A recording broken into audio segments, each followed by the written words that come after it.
കൊല്ലങ്കോട് ഗ്രാമപഞ്ചായത്ത് കേരളോത്സവത്തിന്റെ ഭാഗമായുള്ള കബഡി വടംവലി മത്സരങ്ങൾ യോഗിനിമാതാ സ്കൂളിൽ നടന്നു. കബഡി മത്സരത്തിൽ പുരുഷ വിഭാഗത്തിൽ 14 ടീമും വനിതാ വിഭാഗത്തിൽ 4 ടീമുകളും പങ്കെടുത്തു. പുരുഷ വിഭാഗത്തിൽ HVS പയ്യലൂരിനെ പരാജയപ്പെടുത്തിക്കൊണ്ട് PSU പൂളപ്പറമ്പ് ജേതാക്കളായി. വനിതാ വിഭാഗത്തിൽ രാജാവിനെ പരാജയപ്പെടുത്തി യോഗിനിമാത ജേതാക്കളായി.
വടംവലി മത്സരത്തിൽ പുരുഷ വിഭാഗത്തിൽ 14 ടീമുകളും വനിതാ വിഭാഗത്തിൽ 5 ടീമുകളും പങ്കെടുത്തു.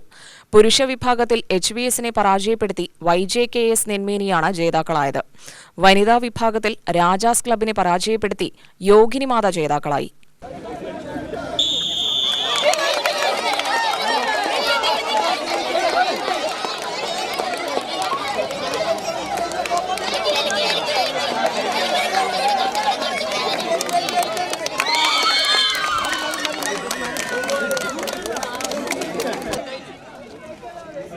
ശരി, ഞാൻ എപ്പോൾ വിളിക്കാം ഒറ്റ